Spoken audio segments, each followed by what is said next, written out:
Another week, another round.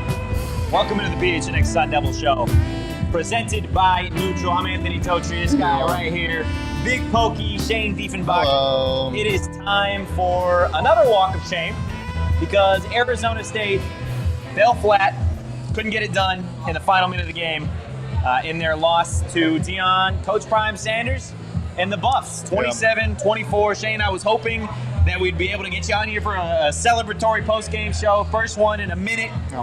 And I like I'm a little way, the man. character is sad. Shane is a lot better, I think. The character is sad. Yeah, I think he's a lot more intriguing to the viewers. Like, I think Shane is just kind of like this guy who's like, yeah, this basketball team's gonna be good this year, guys. I promise. And then they win 19 games, and I'm like, I told you, kind of.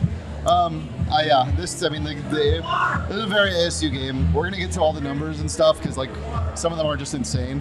But that one really hurt, and I'm sure it hurt for you. This was my Super Bowl, man. This was your Malcolm Butler 1 yard line interception Super Bowl. Is what that was. I've experienced that. Look, this was the most frustrating part about this. Look, you can't see it on camera, but I got a vein that's like bulging here because I'm just frustrated because this is a team that in that first half, they looked like the better team. In the first half of this game against CU, they were the better team. They played their guts out. Trenton Bourguet outperformed Shedeur Sanders. Kenny Dillingham outcoached Coach Prime. And then you get to the second half, and the offense goes missing until that last drive. Yeah. And now we're just left here with like, what was that?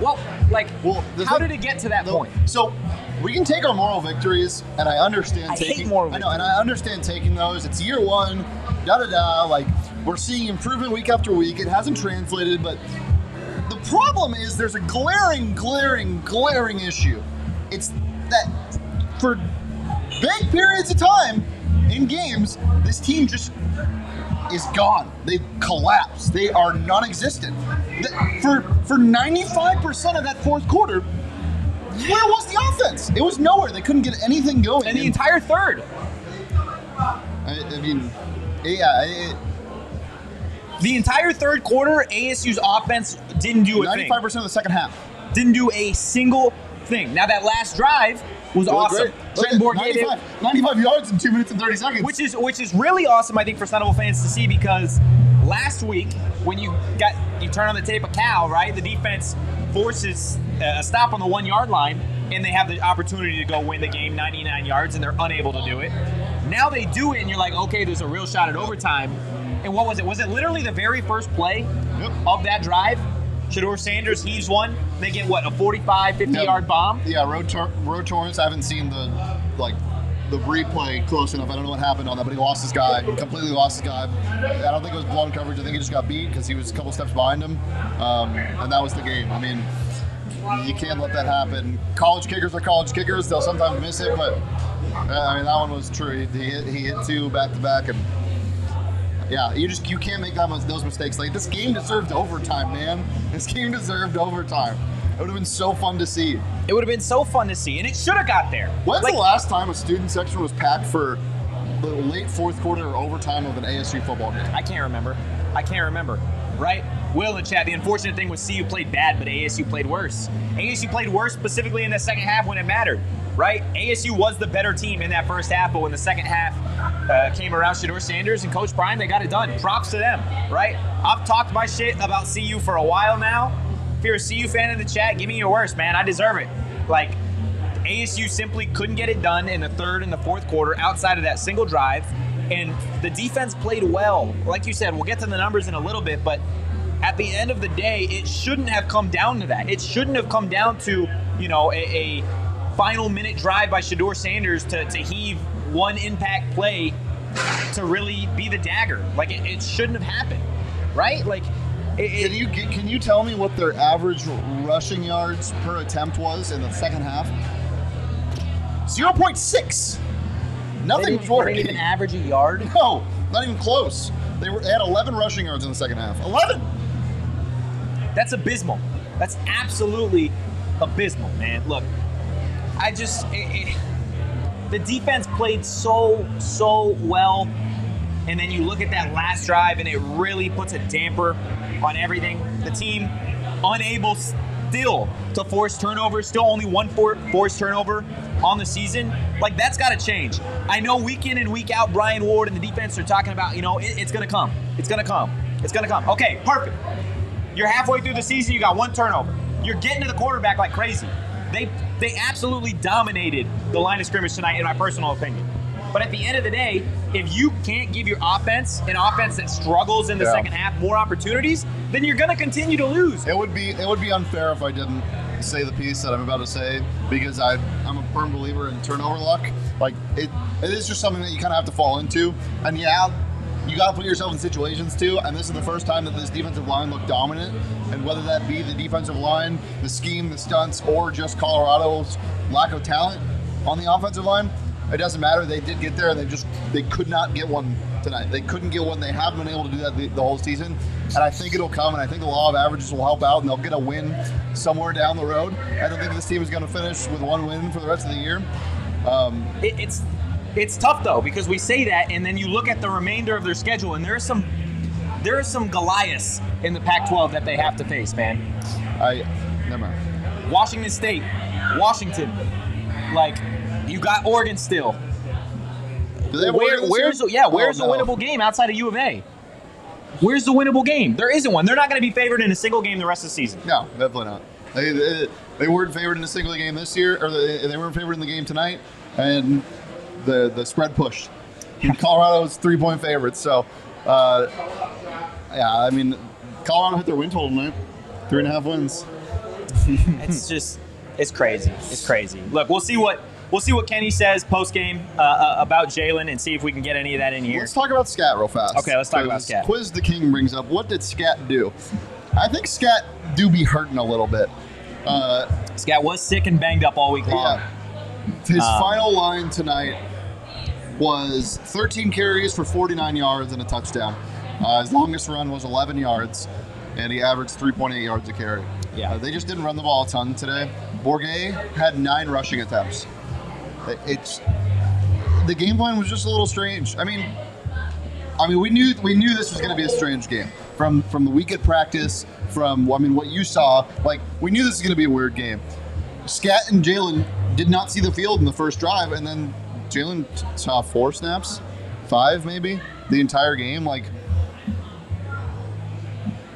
which is just, look, I'm gonna say it doesn't make sense. It makes no sense.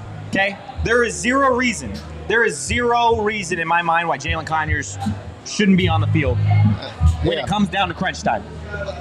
Shouldn't be on the field, period. He's your second best pass catcher. If you're saying EK is your best offensive weapon, right? You can't argue that. You can't argue that. Go to practice. Look at it. He's the second best offensive player outside of Elijhah Badger on this team, and some days he's first. There is zero reason why a guy who had 6 catches, over 100 yards, and 3 scores last year in this game shouldn't be on the field for 50% of the offensive plays. Yeah. It just makes no sense to me. It makes no sense, and you got to think there's something else.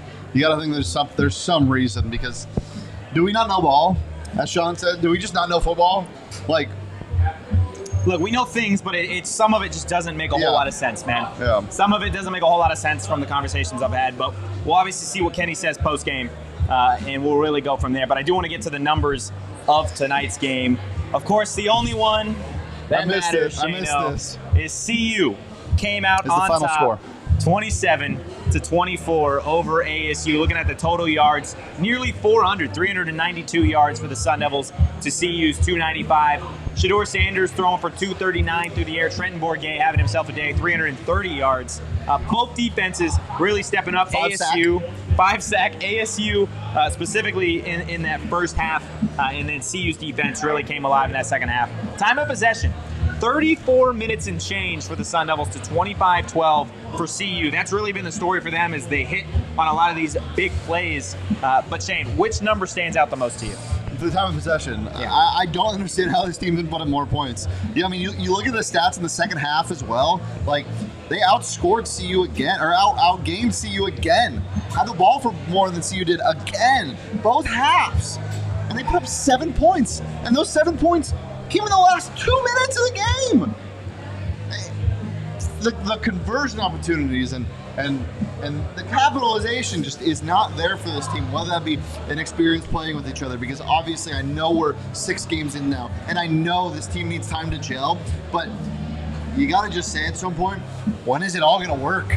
If at all. Like, is this team going backwards now? They have not been able to convert when they need it most, and you can look at this game as a 3-point loss to a team in Colorado who has had a lot of hype, especially before the last 2 games they played, and they got a lot of talent on the field. I mean, they got so many good skill position guys. Yeah. And Shedeur Sanders has lit the world on fire.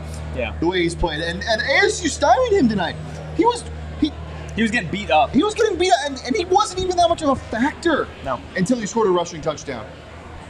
And still, despite all of that, they could not capitalize. It brings me back to their second drive of the game. They score a touchdown. They force a 3 and out. You gotta get points or something. Momentum. You gotta pin them deep. Anything. And they didn't do it. They could not get a first down on that drive. And that feeling of not capitalizing after you have a team, and I'm not gonna say they're on the ropes because it's the first quarter, but I mean, you get CU down 14-0 at home in 100-degree weather. Like, this game is different. It's 100% different. But the game plan, it just wasn't there for that second drive. Nothing worked, and again, I don't know if it's injury attrition. I don't know. The offensive line was great tonight, which is the most banged up unit, or it's just straight up miscues. But they didn't have it in the moments that mattered most, and that's the biggest thing in here. Yeah. And it all culminates with one of the last plays of the game when Ro Torrance gets beat deep. Like, those are the moments you need to have if you want to win games like this. Those are the moments you need to have. And they had none of those. They had none of the ones that mattered the most. You know, Troy Omeire ran a great route, great fade. Great catch. And those are the moments you need to have. And they had that one. Other than that, wasn't there. And it hurts. It hurts too, specifically, obviously, Ro Torrance getting burned in the defense, really, that last drive. Missing Ed Woods, who got ejected for a hit that didn't need to happen, right? On a punt return, and the ball was nowhere near him. That hit was not needed. Now he's going to miss the first half of the Washington game after the bye week. Like, that's just a mental error. Yeah. A mental error that really impacts his team down the stretch, and it's a tough way for this one to go. Again, ASU losing to Coach Prime and the Buffs 27-24. We're going to continue that conversation here in a second. First, I want to tell you guys about our friends over at FOCO. They are the leading manufacturer of sports and entertainment merchandise with a product line that includes apparel, accessories, toys, collectibles, novelty items, and so much more. They've got the best officially licensed gear for all sports and fandoms. And if you didn't know, the Arizona Diamondbacks are doing the damn thing right now against the Los Angeles Dodgers. It is still baseball season. So grab yourself maybe a Aloha shirt, a straw hat, a polo, a bag. They've got everything that you need. FOCO always has our back for Arizona sports, and they have yours too. Get the best gear around by visiting www.foco.com and using code PHNX for all non-presale items. Go ahead and use that promo code PHNX for 10% off. Well, as I said, the people in Vegas really know what they're doing. Yeah, they do. The line was 3 tonight. I don't know if you see the final score right there. Right there, 24-27. 3 points. It was a push if you bet on either side.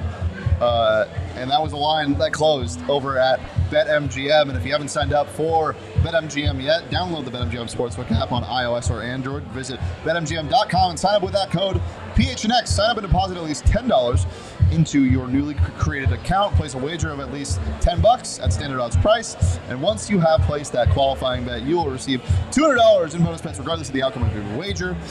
We got some good stuff coming up. I mean, we got football tomorrow. We got a game at 9:30 or 6:30 in the morning. Tomorrow, London, baby. In London, Jags and Bills. So we're gonna build a little cute parlay real fast, okay? We're gonna build a little cute parlay. we're gonna start with that game, and we're going Bills money line. Just a quick, cute little minus 250. Okay, I'm here for it. Over at BetMGM. And then we're going to go ahead and look at the Lions game. Panthers and Lions, total is 44. I'm hitting the under on that. The Lions might score a lot of points. Bryce Young looks terrified back there. I love that man. He does look But terrified. He doesn't look good. And for my third and final pick, the Tennessee Titans are getting 2.5 points on the road against the Colts, and I'm taking their money line at minus 130. Wow. With JT coming back. Yep. That team is good, man. He's going to be on a snap count. Doesn't mean anything to me. Anthony Richardson is fun to watch. Not great. That parlay is about plus 370 over at BetMGM. Get that while you can. Check out the show notes for full details. And now listen to me talk about the disclaimer. Gambling problem? Call 1-800-GAMBLER. Colorado, D.C., Illinois, Indiana, Kansas, Louisiana, Maryland, Mississippi, New Jersey, Nevada, Ohio, Pennsylvania, Tennessee, Virginia, West Virginia, Wyoming. Call 877-8-HOPE-NY or text HOPE-NY 467-369 New York. Call 1-800-327-5050 Massachusetts. 21 plus to wager. Please gamble responsibly. Call 1-800-NEXT-STEP Arizona. 1-800-BETS-OFF Iowa. 1-800-270-7117 for confidential help Michigan. 1-800-981-0023 Puerto Rico in partnership with Kansas Crossing Casino and Hotel. Visit BetMGM.com for terms and conditions. U.S. promotional offers not available in D.C., New York, or Ontario. Yeah, look, a really tough one for the Sun Devils. And I think we've already kind of touched on the fact that it's tough specifically because you look at the way the defense played all night and they really played their guts out. But it is especially tough when you go through the box score and you watch that game and you see at the end of the day the night that Elijhah Badger had. Elijhah Badger is going to be the one getting bottle service tonight. Shane, this is a guy really, you've been beating the drum on him for the last couple of years now. Elijhah Badger, 12 receptions, $134. He was that guy for ASU tonight. He was the offense. I mean, when you needed yards, he had that. He was so good. I mean, this is just a dude who's so NFL ready already. I mean, I said to you guys that when we were on the sidelines pregame, like, that is a dude who is built for the NFL. Yeah. Like, you just look at him in person, and man, he is built for the league. 12 catches, 134, and I mean, Got he's Jalin in the chat. I know he's something special. He did everything he could tonight. It wasn't enough. Jalin, do you want to call in? You want to call in, Jalin? We're not going to be able to hear him. He can give his 2 cents on the game and then he can bounce if he wants to. But yeah, look, EK had a phenomenal game. So it is really tough. And you look at some of the other guys, Melquan Stovall had 5 catches, Xavier Guillory 4 catches. You brought up Troy Omeire. He had himself a little bit of a game, 2 catches, 42 yards. And then, of course, that touchdown. Thank God. Yeah. Fade God, Troy Omeire. Hey, we've been seeing him do that in practice, though. We've been seeing him do that in practice, That's why he's really. the fade God. And he started off hot, too. He had that drag route that I think went for like 25 yards at the start of the game, right? So it was really tough for ASU to see the way that this game went. We've talked a little bit about the defense. I do want to get the heat index because there are some other guys outside of EK that had themselves some games, starting with Prince Dorbah. Dude, Prince Dorbah tonight was unstoppable. He was an absolute dog. I'm going to give him 3 sacks. I know the stats says 2.5. I'm going to give him 3. He was so good tonight. That defensive line in general, I mean, you see the next guy on the heat index, BJ Green. Their defensive line was so good tonight. And, we can say, anything we want about the CU offensive line, but man, were they just having their way with that CU front. Both these guys were so good. And it didn't even have to be a TFL. It was just pressure. I mean, the amount of times that Shedeur got hit tonight, that should have helped you win the game. Oh, absolutely. I mean, you look at the stats. Again, 7 total tackles, 2.5 sacks, 3.5 tackles for loss. BJ Green also on heat index, 7 total tackles for him, 5 solo, a sack, 1.5 TFLs, in another QB hurry. Like, this is a defensive line that really was on a mission tonight, and it feels like it was wasted, right? It feels like the opportunity to go out there and really put the nation on notice. I was telling you and Sean when we were down there pregame, like, I haven't seen those sidelines packed with recruits and alumni and fans, etc., outside of that USC game all season long. So this was an opportunity to go out there and go get some of those guys, right? I said the other day that this was an opportunity for Kenny Dillingham, with all due respect to Coach Prime, to say, hey, I'm the football coach here. I'm the better football coach. Go out there and out-coach Coach Prime, right? And I think he did that, but when it mattered most down the stretch, it obviously didn't get to that point. Okay? It was super, super unfortunate. Obviously, that last drive, we're going to be harping on it really the entire show. But you brought it up earlier. The last member of the Heat Index tonight, none other than that ASU offensive line. I know they gave up 5 sacks specifically that second half. It wasn't great for them. But what did you see from kind of a makeshift unit that does have some freshmen starting on that line? Just a bunch of dudes that they pulled off the practice squad. Man, they are so beat up. And that is so hard to just throw together a solid group of guys from basically second and third stringers. Yeah. And they protected Bourguet real well tonight. I mean, he had so much time, especially as you said in that first half. But yeah, just it wasn't enough, and that's unfortunate that the loss, kind of makes you overlook their effort in the game. It sucks, man. It sucks. Look, he was in the chat. Jalin Conyers was in the chat. I know we touched on it just a little bit, but again, I'm curious as to, like, from your perspective, it's just unacceptable, right? Like, you got to have him out there. Yeah, he needs to be out every single play. He needs to be on the field every single play. Unless his leg is broken, Jalin Conyers needs to be out there. Or unless he's gassed, he needs to be out there. He's not gassed playing 4 snaps. I don't know. I don't know, man. I don't know. It's funny because we left the press box about the third quarter, come down to illegal Pete's at the end of the third, and you said it then. You're like, ASU's gonna lose this game. All right, man. You did. All right, man. All right, dude. Let's just out me like that. Am I wrong? No, I didn't. So, but what? Why? Why did you feel like they were gonna lose the game? Because I was with you, straight up. Because they had no momentum. Yeah. Yeah. That was really mean. You felt it, You're like leaking my screenshots on Instagram. I'm not leaking it. You have to look at, again, you can only judge this team based off of what they've put on film and what they've done through the first 6 weeks of the season. And you look at this team, the only win that they have this year is against a shitty win. It's one of the worst wins I've witnessed. An FCS team. They haven't beaten an FBS team this season, right? Yeah. Which I don't think gets talked about enough. They have not beaten an FBS team this season. Yeah. That is brutal. So, but you're looking at, again, what they put out on tape. There's a team that couldn't get it done when the going got tough against Cal. A team that had every opportunity to keep it a dogfight against SC, lost in the fourth quarter. Then they got the shit kicked out of them against Fresno State. Oklahoma State ran 3 quarterbacks and they still beat them. Like, at a certain point, it's got to change. It's got to turn into results. You lost in what looked like an exhibition game in Cal.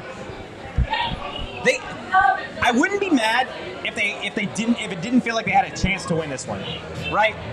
They had every opportunity to go out there and shock everybody. This is the first time that ASU's had a back-to-back sellout at Sun Devil Stadium in 16 years. Tragic. Man. It's tragic that it couldn't translate into at least one win. Because that would have at least given you some life, I feel like, down the stretch. Now, if you're an ASU fan, you're like back-to-back sellouts, 16 years, we didn't get it done. Now what? Why do we show up? If you're making that pitch, seriously, to an ASU fan who feels like they've been hurt by everything, now what do you do? I mean, you don't have to do anything if you're ASU. You just have to keep winning games or try to start winning games. Like, you can't. There's no convincing. There's no take me back, please. Like, let's be honest. Let's just be honest with ourselves. The reason why there was such a good crowd tonight, and the reason why people stayed till the end of the game, is because they wanted to see ASU beat Deion Sanders. That's why they wanted to stay. Fuck, man, I wanted to see that. I know you did. Literally everybody knows that. Since Deion Sanders was hired at CU, I wanted to see this. I wanted to see ASU take down Coach Prime. I wanted it because I disagreed with the way that Coach Prime handled the departure at Jackson State, the way that he booted everybody out of the CU program. And I thought Kenny was the better coach, and I still think Kenny's the better coach. But, man, I wanted to see this. I wanted to see it so bad. Now we got to wait till we get to the Big 12 to see these two go at it again. That game at Folsom next year is going to be fun.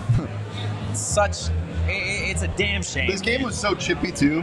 And I kind of love that because, I mean, Everybody wants to beat CU right now. Everybody does. It's all teams want when they see Colorado on their schedule.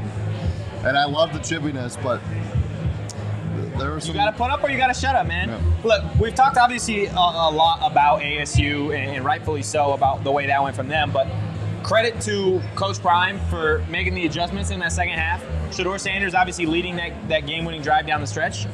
What did you see from the Buffs in that fourth quarter? Shedeur was contained, as I said, most of the game. He's a good quarterback, man. He's an NFL-ready quarterback. Like he is good. I saw a game that Buffs fans probably aren't too happy with, if I'm being honest. Like, you see it in the chat saying that they dominated ASU, and I mean that's just not true. I speak fallacy, as you would say. Like that is fallacy. Yeah, I mean ASU outgained them, everything them except for the final score, which is the only thing that matters. But yeah, this is a game that CU, probably wish they would have played a little bit better in, but it doesn't matter because they got the win. I'm not saying they pulled terrible, but yeah, I mean, these are two programs that have completely kind of turned it around. CU, a lot more dramatically than ASU. ASU had a pretty awful year last year, but it's not like they've been as bad as Colorado has been in the past 5 years. So it's just, I mean, it's these two teams are going to be two teams to watch, and I think next year's game and the year after that and the year after that is going to be really fun. We're going to see more Coach Prime recruits. We're going to see a completely different team again next year for Colorado and probably even for ASU. Yeah, CU has some players, man. They got some really, really good skill players. And again, you can't discount the fact that they're doing all of this without one of the best players in college football in Travis Hunter. Yeah. No, there was people that came that. I wish we saw him tonight, man. He's a really good player. I wish we got to see him tonight. There were people that were coming at me on social media because I was talking about ASU at that point was up at halftime, whatever, and the CU fans were in my mentions talking about, they're doing this without Travis Hunter. If you're new here and you don't understand what ASU has been through on the injury market, Trenton Bourguet was their third quarterback going into the season. Shout out Trenton Bourguet because I think he played a hell of a game. The offensive line is quite literally a makeshift offensive line. They're without, I think they have 5 scholarship linebackers healthy.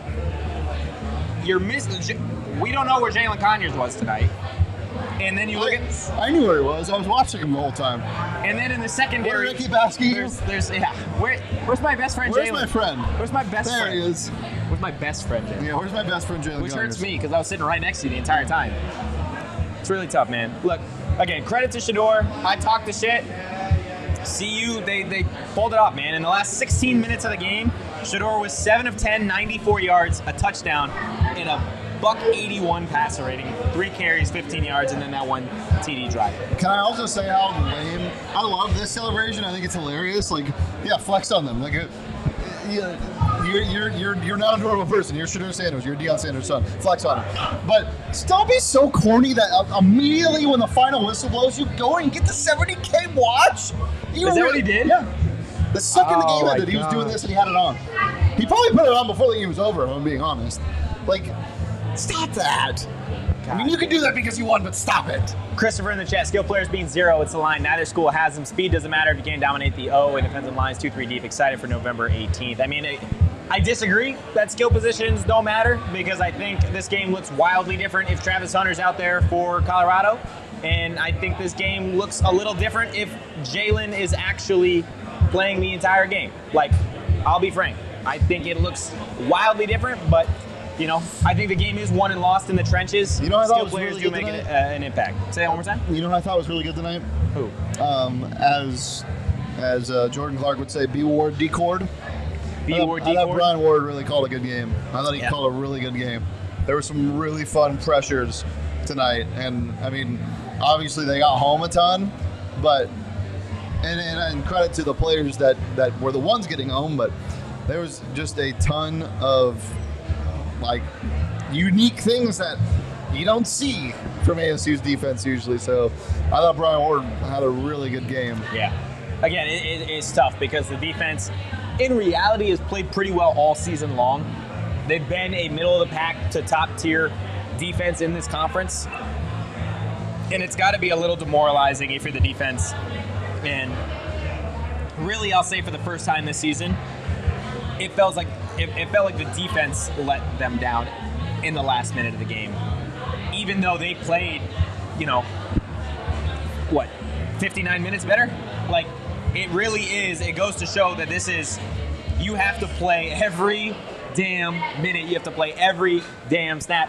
And I think, coaches will say it, media people will say it, players will say it, but like when it gets down to a situation like this, and you really see how the last minute of the game can impact, the final stretch, it's truly Are tough. we media people? I don't know what we are. What would you consider us? Just a fella. We're a fiend of the game. I'm a student of the game. You're a student of the game? You're Yeah. still learning, buddy? Yeah, I'm still I'll be your learning. teacher if you'd like. Yeah. What I was trying to figure out most today was like why Jalin Conyers wasn't on the field. I didn't really understand that whole thing. Yeah? Yeah. Do you have any inside information? No. No? That's why I'm a student. I was trying to figure it You're out. trying to learn? Yeah. You're trying to learn? All right, guys. Well, look, we're going to help you, what's learn. a crazy stat real fast? Sorry. No, go ahead. Both teams were 100% on fourth down. They were 7 of 7. 3 on for 3 for fourth ASU. down. Wait, 7 of 7 of those 5 of 5. That's crazy. Let me check. The fourth down conversion, I think it's 4 for 4 for ASU and 3 for 3 for CU. No, 3 for 3 and 2 for 2. Oh, so 5 of 5. My math is bad. I'm bad at math. Was this the worst punting matchup you've ever seen? No. I've seen some last week's punting by ASU. I would rather be locked in a dark room on every single special teams play than not watch that punting performance last week. It was truly atrocious. Truly that was atrocious. pretty bad. I don't know. Look, guys, we got 100 plus in the chat. Hit that We like do? button. Hit that Hey, subscribe friend, button for us. We appreciate all Call of you. Totri something dirty. Whoa. Dirtiest word gets Whoa, a prize. no. I'm kidding. Don't do that. Don't do what Shane just said. But what you should do is you should head over. He goes back there like, dude. Head over to splashsports.com. Join in on all the fun that we've got going on over on Splash Sports. PHNX has a weekly pick'em, an NFL Survivor contest for everyone to participate for real money. This is how you guys can enter. Head to splashsports.com/PHNX. The link is in the description and sign up. Deposit cash to get started, and it's just $5 to enter. Smacks? 5 smackaroons, 5 schmeckles.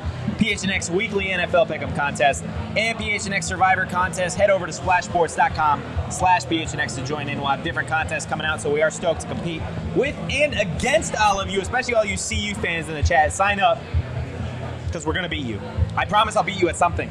Be sure to click our link in the description. Yeah, I got a pretty cool picture of Coach Prime. I mean, he's kind of like Barney from How I Met Your Mother, where like every single picture you take of him I is thought you were cool. just going to stop at Barney. No, he's not kind of like Barney, the dinosaur. And I know he has his own sunglass brand thing going on, and that sale thing's working really well. We got a sale for you. It's Shady Rays. You can shop their entire collection at their brand new locations here in the Kierland Commons in Scottsdale. CU fans, if those glasses are a little too pricey for you and you can't buy some Coach Primers, I don't know, what are they called? I don't know. Okay. Then you can go get some Shady Rays over at the Kierland Commons location, a full-stop shop for all things Shady Rays. And if you don't love your Shady Rays, you can exchange them for a new pair or return them for free within 30 days. There's no risk. When you shop, their team always has your back, and exclusively for our Coach Prime lovers and haters, our listeners, Shady Rays is giving out their best deal of the season. Go to shadyrays.com and use code PHNX for 50%, that's 50% on 2+ pairs of polarized sunglasses. Try for yourself. The shades rated 5 stars by over 250,000 people. Andrew in the chat, Buffs fan, but I got to hit that like button. Look, we appreciate you guys. We really, really do. There's a comment above, too, if you want to scroll up for a sec, Jacob. Somebody Are said, you on your first marker? Lando said, ASU is just like CU. Let the coaches live. You can see what they're building. 100%.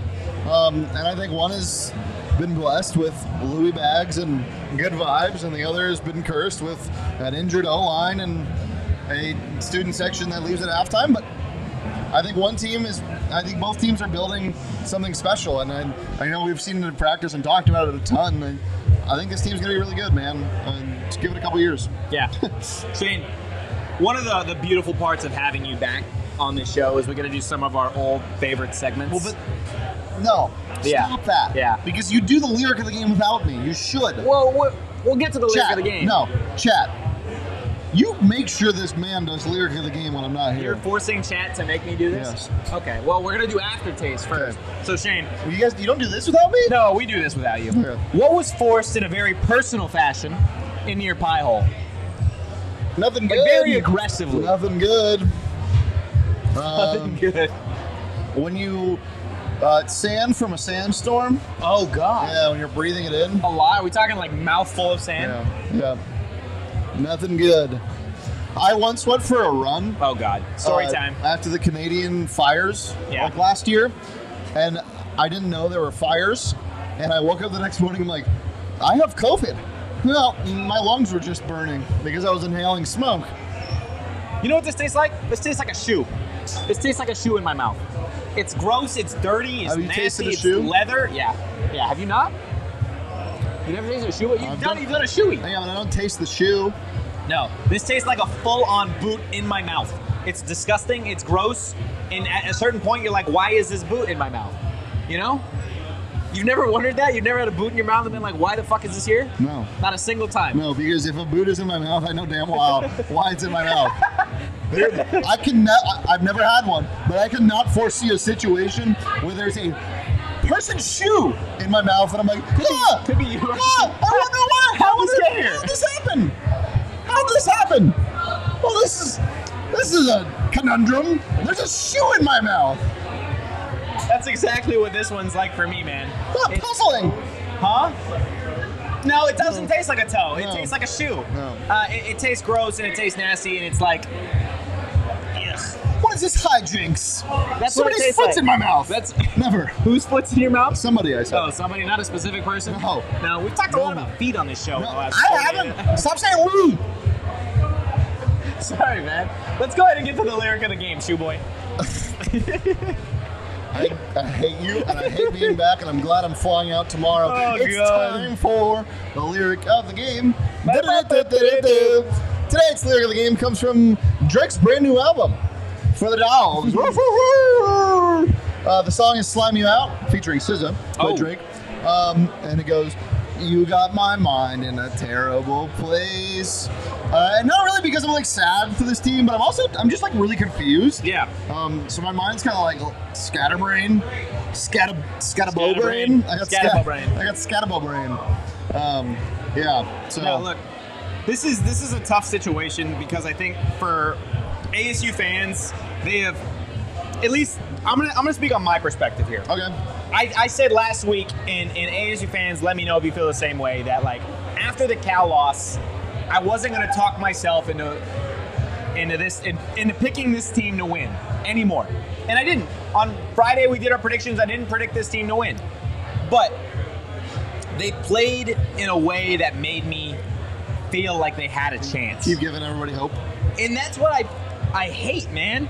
I absolutely hate the fact that at the end of the I day, you don't hate that they give you hope? No, because I would much rather cover a team that is giving me hope and losing than a team that is not giving me hope and getting stomped every game. There's no worse place to be in college football than a team that is getting killed every game, because you know what happens there? What happens? You don't get a draft pick at the end of the year. You just sit at the bottom of the standings.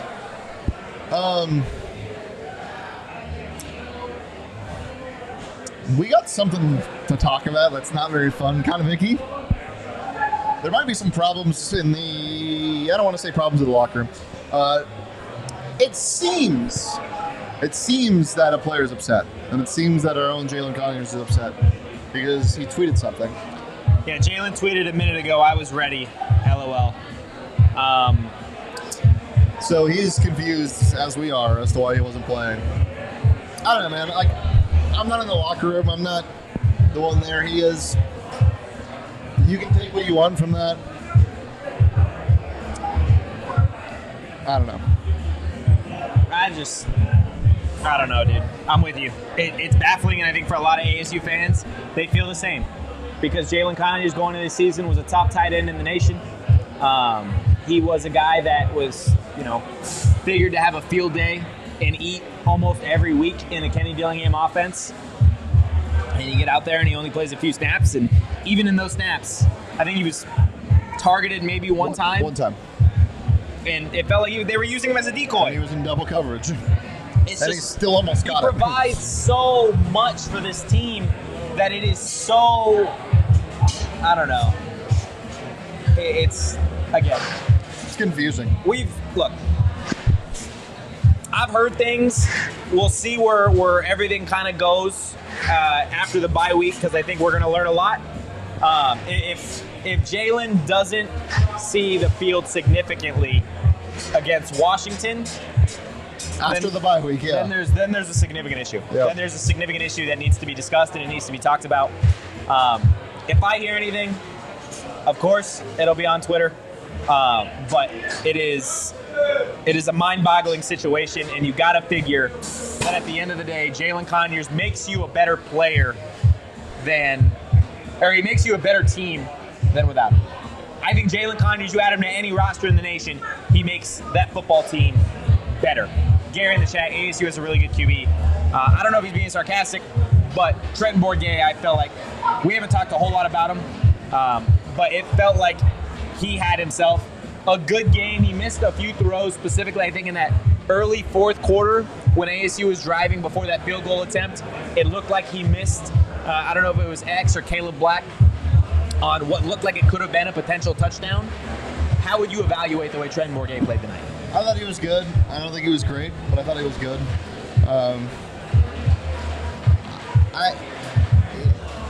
He's a solid quarterback. He's a good college quarterback. It's just really upsetting what the injury gods have taken away from ASU, whether that be a fully healthy offensive line or a full season from Jaden Rashada. But I don't want to knock what Bourguet did tonight. I thought he, in most of his throws, put ASU in a situation to win the game. There were some misses, and again, that goes back to capitalizing on those big moments. But he was good enough to win the game tonight, for sure. He would. Let me turn that back on you. If you had to pick out one thing that shaped the game, like what is the one thing that caused ASU to lose? Not a specific play, but one thing about this team. One thing about this team? Tonight. I think the one thing that made this game, or that resulted kind of, I guess, in ASU losing, was it felt like at a certain point, and obviously so, Coach Prime really took the training wheels off Shedeur, and he let him go be Shedeur Sanders. And I think at a certain point, I needed to see that from Kenny in the offense in that third quarter, because that third quarter, and this is consistently, this is not new. This is the third quarter for Arizona State has been especially bad all season long. I don't know if it's adjustments.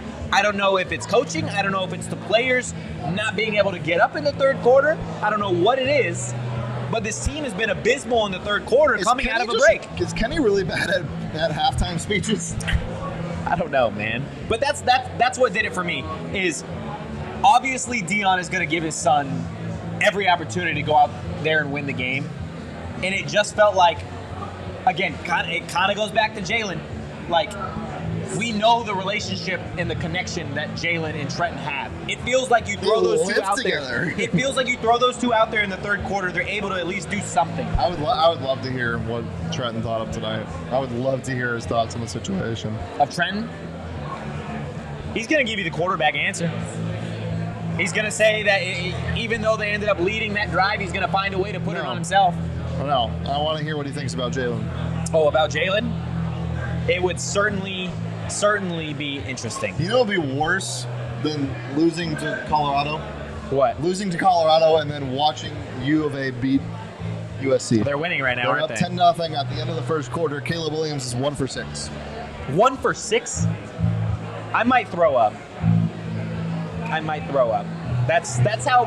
Oh, literally. At least we get to hang out on Illegal Pete's. Shout out Illegal Pete's. The vibes are great here. The vibes are great. Come through if you're watching us on your phone somewhere, on Mill, or if you're in Tempe, stop by, say hi, let's grab a drink, let's talk a little ASU football, or see you if you want to come throw a jab at me or give me a little shade. No punches. No, okay, yeah, don't hit me. I'd appreciate it if nobody, kind of got me there. That'd be tough. But regardless, it's been a tough weekend of football for ASU fans. So I wouldn't blame you. I'd actually support you guys if you opted to maybe stop at a local dispensary and pick up some OGs, guys. They have 1,000,005 different flavors for you. They got peaches and cream, they got watermelon, they got the apples, they've got literally everything that you can imagine. Hall of Fame, the apples? The apples, the reds, the greens, Hall of Fame flavors, if you will, guys. Check out our friends at OG's Brands for yourself and try one or a few of their many delicious flavors. Check them out across all socials at OG's Brands and online at ogsbrands.com to find them at a local dispo near you. You must be 21 to enjoy responsibly. Yep, you got to be 21 plus to enjoy some Four Peaks as well. As I said, it's been tough on the road in different states not having Four Peaks available whenever I wanted it. Because Four Peaks is simply the best beer. Oh, you know where I was 2 nights ago? Where? The fair. And you know what a nice man did for me that was serving Four Peaks at one of the stands? He gave you a free one? No, but well, actually, he gave me half a free one because he let me sample something that I've never had before. And it was half Joy Bus and half hazy. Ooh. And it's like something that I guess people from Four Peaks get all the time. It was like a Four Peaks special? Unbelievable. Try that if you haven't. You can ask for it at the 8th Street Pub in Tempe. Drown your sorrows in some Four. Pizzle, it's the best beer in the valley. It's the best beer in the world. And as Donald said, the wheels on the bus fall off in the third quarter for ASU, but the wheels on the bus of the Joy Bus never fall off. Ooh. Over at Four Peaks. Visit fourpeaks.com/locator to find all your favorite brewery tours and events. Stein holding Oktoberfest, the spooky haunted brewery tours that are happening right now. Boom. Check out at Four Peaks Brew. At Four Peaks Pub to give you the latest at Arizona's hometown brewery, but you gotta be 21 years or older to drink Four Peaks, and please drink them responsibly. Absolutely. Before we get out of here, it is time for the flick of the game. Shout out somebody that kills it on social media, and shout out somebody who is just an absolute awesome person. Yeah. Res Devil himself. Happy birthday, Yeah. Res Devil. Res Devil at the game. And sorry for all the supporting people we cut out of the ASU. picture. Yeah. It's Res Devil's birthday, Yeah. man. Show Res Devil some love on social media. Dude deserves it. He's an absolute legend in Tempe. Yeah, he's a super fan. He's the best. Happy birthday, good sir. Shane, any final thoughts on this game and then where ASU needs to get right? Outside of the injury stuff, where does ASU need to get right on this bye week? I think they need to just have success on normal plays. Because most of the splash plays were like something weird was going on. Yeah. Other than just a drag route, because that mesh concept was working all night. They just need something consistent. And again, I hope that it's just the players are banged up, and a guy like Skattebo, who was not himself tonight, can get right through the bye week, and you have a guy that carries the ball 20 times for 90 plus yards. Like, that is the consistency that you need, and they just did not have that tonight. Yeah, absolutely. I'm with you. I think this is a moment where ASU coaches need to take the day and really the week, and they need to kind of evaluate where they go from here as well. Because I think there are certain things that can change that can really help this team get it together and be competitive in games against Washington State, Oregon, because that's, it's like we said, it's not going to get any easier for Arizona State down the stretch. Here's some more bad news for ASU fans. Oh, Your God. strength of schedule just got a little worse. The wagon that is the Wyoming football team just took down Fresno State 24-19, as David Roders puts out in the chat. Go Pokes, their wagon. Before everybody gets out of here, hit that like button. We appreciate you. You can follow the program on social media at PHNX_Sun Devils. We really do appreciate all the ASU and CU fans in the chat, genuinely. We really do love you guys. And come out to Illegal Pete's if you can. And if you're on audio, we really appreciate you as well. You can follow me on social at Anthony_Totri. You can follow this guy, Big Pokey himself, who this is, a temporary post game. He's going to hopefully be back with us months down the line, but follow him on social at Shane D, because he's doing some really, really cool shit. Yeah, I'll be back, I promise. We will see you guys Monday at 2 p.m. Just because it's a bye week for ASU doesn't mean it's a bye week for us, so we'll see you there. But in the meantime, enjoy your Saturday, and peace. We all silly like the mayor.